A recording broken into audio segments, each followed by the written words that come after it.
Deuteronomia 7:20 dia ny voalohany. Ary izao no izy eo, raha iaino tsara ny feo an' Jehovah Andriamanitra ao ianao ka hitandrina sy manaraka ny didiny rehetra izay andidiko anao anio, dia asandratra Jehovah Andriamanitra ao ho ambony ny firenena rehetra amin'ny tany ianao, ary ho tonga aminao sy hatratranao izao fitahiana rehetra izao, raha iaino ny feo an' Jehovah Andriamanitra ao ianao. Ho tahiana ianao ao an-tanàna ary ho tahiana ianao any an-tsaha. Andininy 12.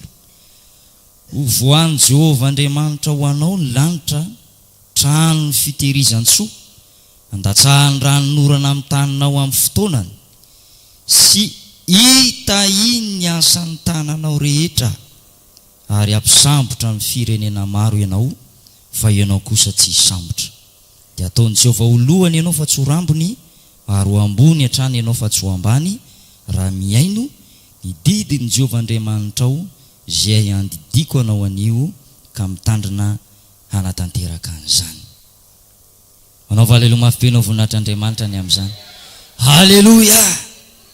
Eto dia misy fampanantenana lehibe ho ataon'Andriamanitra ny amin'ny zanany rehetra. Nambara tamintsika teto maly fa atsika dia tsy ny zanak'Israely ihany no antsoin'Andriamanitra hoe olon'Andriamanitra, fa zasy ianao ihany koa dia olon'Andriamanitra isika. Dia rao Andriamanitra ny amin'izany fa olon'Andriamanitra ianao. Haleloya! Ka raha olon'Andriamanitra ianao dia misy fampanantenana lehibe izay omen'Andriamanitra atsika. Eto aloha dia efa tanteraka ny tapany voalohany hoe ho voany Jehovah Andriamanitra ho anao ny lanitra, trano ny fitehirizan-tsoa, andatsahany ranonorana amin'ny taninao amin'ny fotoanany. Saotra an'Andriamanitra tsika fa fitahiana lehibe io ranonorana io raha lasiana bava. Nao haleloha mafy be anao voninahitra Andriamanitra ny amin'izany. Miterany tompo mihitsy ianao ny amin'izany. Haleloya! Tamin'ny herintaonany ka tena enjana tsisy ranonorana mihitsy. Fa zao ianao misaoran'Andriamanitra fa nomen'Andriamanitra ranonorana. Haleloya! Io dia teny fikasan'Andriamanitra efa voalaza ato amin'ny boky ny Deuteronomia 7:20 mihitsy.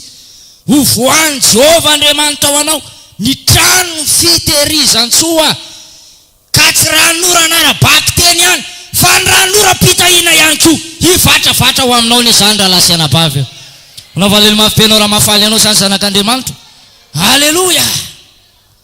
Ary tsy izay ihany fa ozy koa izy ny asan'ny tananao rehetra.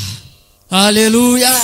Ho tahiny Jehovah ny asan'ny tananao rehetra. Zava-dehibe rehefa Andriamanitra mitaha ny asan'ny tananao.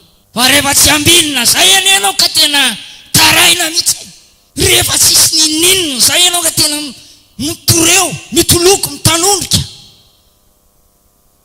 Raha hivavaka tsika rehefa avy eo dia angatao mihitsy Andriamanitra, tahio ny asan'ny tanako rehetra Andriamanitra. Haleluya! Zava-dehibe mihitsy ary azonao atao tolombavaka mihitsy Andriamanitra, araka ny voalazany teny fikasanao fa ianao dia afaka hitany asan'ny tanako rehetra. Zay ataon'ny tanako rehetra, toka ho tahinao mihitsy Andriamanitra. Haleluya! Hoy ny tenin'Andriamanitra ao amin'ny bokin'ny Asan'ny Apôstôly, jereo any ny zava-magaga nataon'Andriamanitra tamin'ny Paoly Apôstôly. Asan'ny Apôstôly 20:7-30. Eny, fantatrareo, vakitsika aminako amin'ny dininy 7:30.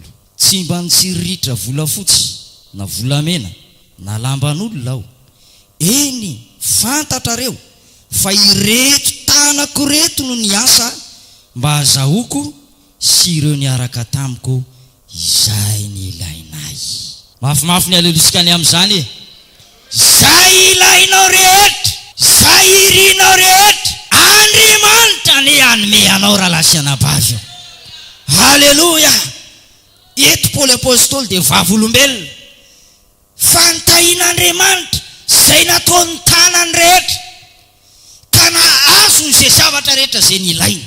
Haleluya! Ka tsy Paoly ihany, satria Andriamanitra tsy mizata avan'olona, ho ataon'Andriamanitra aminao ihany koa ane izany. Izay ilainao rehetra ane omen'Andriamanitra anao raha lasiana bavy eo. amin'ny anaran'i Jesosy. Haleloia, haleloia. Ivavakantsika rehefa avy eo dia asitsika sonia amin'ny anaran'i Jesosy mihitsy a. Omen'Andriamanitra anao izay ilainao.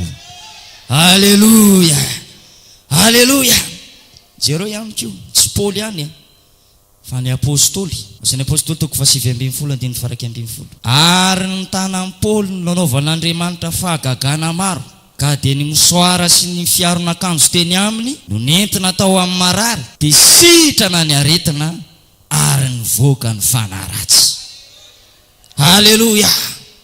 Amin'ny andininy hafa dia misy milaza hoe ary ny tanan'ny apôstôly, ny apôstôlin'i Jesosy Kristy zany, tanan'ny apôstôly dia nampiasain'Andriamanitra mihitsy ka mampahery ianao amin'ny anaran'i Jesosy tsy ny apôstôly ihany fa famantarana anaraka zay mino, famantarana anaraka zay mino ametra tanana amin'ny marary izy dia ho sitrany reny.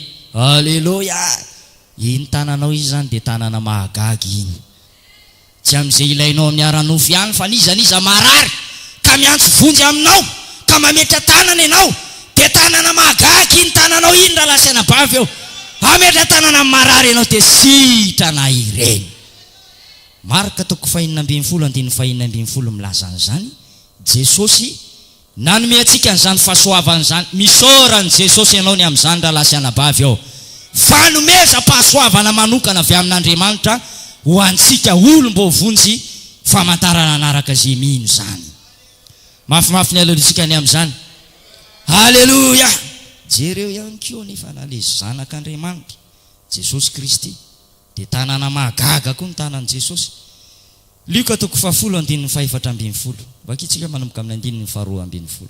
Ary rehefa mbita eo akaiky ny vavahadin'ny tanàna izy, dia indro nisy faty ny lehilahy anankiray nentina nivoaka, izay zanakalahy tokany reniny sady mpitondra tena raha vehivavy, ary nisy vahoaka betsaka avy tao an-tanàna nanaraka azy.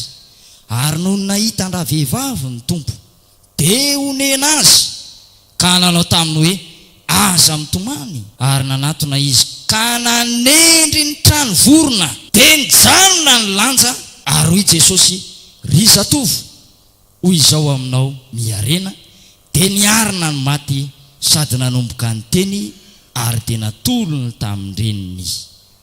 Araiky tahotra ny olona rehetra ka nankalaza an'Andriamanitra ka nanao hoe mpamina ny lehibe no efa mitsangana eto amintsika, ary Andriamanitra efa namangy ny olony. Mafimafy ny alelotsika ny amin'izany e. Lay Jesosy nao, lay Jesosy tompy mpanefa amin'ny finoanao, lay Jesosy arahanao, Jesosy mpanao fahagagana raha lasaina bavy eo, tsy miova ny heriny. Haleloia. Ary maika moa fa izy efa lasa niditra any amin'ny voninahitra iny, tsangana tamin'ny maty iny, dia vao maika afaka manampy antsika bebe kokoa. Tamin'izy teto ambonin'ny tany tena nanao fahagagana maro tsy taisa, ary anisan'izany tanan'i Jesosy. Nanendry ny marary, nizaniza marary, vao nitendreny Jesosy fotsiny dia sitrana ny marary. Haleloia. Mahagaga neny Jesosy tsika raha lasaina bavy. Vao nitendreny fotsiny, ary nisy mona anankiray izay dia volomona tsy niteny, fa vao nitendreny tanan'i Jesosy fotsiny lelany, avetrany dia niteny ny mona. Haleloia. Ka hoy ao aminao mampahery eo amin'ny anaran'i Jesosy na inona na inona, antsipirian-javatra eo amin'ny fiainanao zay manahirana anao, zay mahahory anao, ninona aretina mampijaly anao, angatao Jesosy hanendry anao raha lasaina bavy eo. Teneo a Jesosy o. Haleloia. Fa rehefa Jesosy ane manendry anao ampononana dia tsy hitanao aza ny tanan'i Jesosy manendry anao, sitrana amin'ny aretinao ianao. Haleloia. Vavakaritsika amin'izao fotoana izao, teny fikasana ho antsika ary Andriamanitra tsy afaka hiasa amin'ny olona mbola miaina ao anatin'ny fahotany e. Mivoa eo aminy ka misara aminy, ary aza manendry izay zavatra tsy madio iny ten'Andriamanitra. Korinthiana 2:5-7. Mivoa eo aminy ianareo ka misara aminy, ary aza manendry izay zavatra tsy madio, dia ho Andriamanitra reo aho, ary anareo oloko, ianareo zanako laso zanako vavy. Haleloia. Dia ho Andriamanitra reo aho izy Andriamanitra. Izany hoe io Andriamanitra io zany dia zao tsy manana, tsy miraitsy kombakomba amin'ny fahotana mihitsy. Fa rehefa tsapanao kosa hoe tena Andriamanitra io, zany efa mba miezaka e, zany efa mba manompo anao e, zany efa mba mandroso ihany e. Andriamanitra mpandinika ny vosiny fora lasianam-bavy, manome ny olona rehetra araka ny alehany avy. Omen'Andriamanitra anao izay ilainao rehetra raha lasianam-bavy ao. Haleluia, haleluia. Andriamanitra manome ny olona rehetra araka ny alehany avy, araka ny asany avy. Hoy dika teny hafa, manome ny olona araka ny asany. Ka inona ny ilainao amin'Andriamanitra? Vavakitsika. Andriamanitra tahiro ny asany tanako. Haleluia. Zay nitahinao ny apôstôly, zay nitahinao amin'ny Paoly, reo olona be dia be zay efa nahazo an'izany, ry Jabeza moa dia nangataka tamin'Andriamanitra, Andriamanitra engane ka ho amiko ny tananao. Haleluia, haleluia. Vavakitsika raha lasianam-bavy, mangata amin'i Jesosy ianao. Ao ny devoly mitondra blokazy amin'ny fiainanao, devoly mamotraka anao, devoly manala baraka anao, devoly manameloko anao. Roay amin'ny anaran'i Jesosy, fa zanak'Andriamanitra natao ho tahiny ianao raha lasianam-bavy. Tsy anam-pahefana aminao ny osina ho tapatapaka izany amin'ny anaran'i Jesosy, fa zanak'Andriamanitra voatahy ianao. Haleluia. Ka hoy Jesosy amin'ny andro farany teny amintsika manao hoe, avia ty ianareo izay nitahiny raiky io, mandovany fanjakana izay voavoatra ho anareo hatramin'ny hanorenana izao tontolo izao. Zanak'Andriamanitra voatahy ianao. Aza manaiky io amin'ny jaliany devoly, aza manaiky hitoetra ao amin'ny fantrano, aza manaiky hitoetra ao amin'ny fahoriana, fa zanak'Andriamanitra natsona ho tahina ianao raha lasianam-bavy eo. Takeo ny teny fikasana, Andriamanitra afaka hitany asa ny tananao rehetra, afaka hitany fivelomanao, afaka hitany tokantranonao, afaka hitany projet anao rehetrarehetra. Ena no avinao ray manontolo azy, afaka hitany zany Andriamanitra. Apetrao amin'Andriamanitra ry zany vavakitsika, ifampivavakitsika, ataontsika angataka amin'ny anaran'i Jesosy dia ho azontsika izay angatantsika amin'Andriamanitra.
Fanamunzi aizi irefauriani zai nampaurini fuku denisurini tami fanatreani abuku nanmetukini fuku ni famina ni ai nanmetukini fuku ni famina ni ai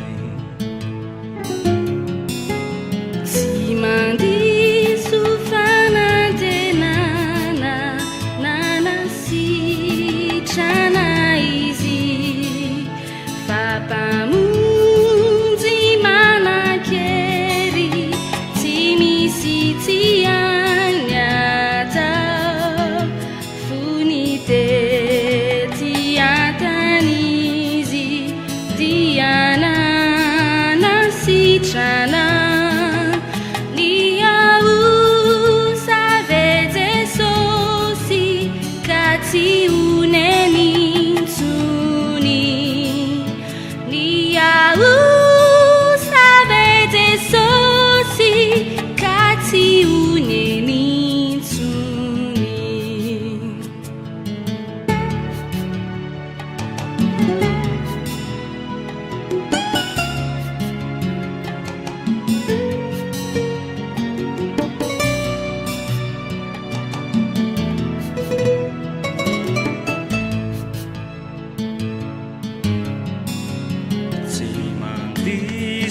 Fanantenana wabifaingana izy miatomotratrany ny fiaviny indray ireo zay mpaniratsira de manesoesoay nefa viao izy ampy ai toko izay nefa viao izy ampy ai toko izay.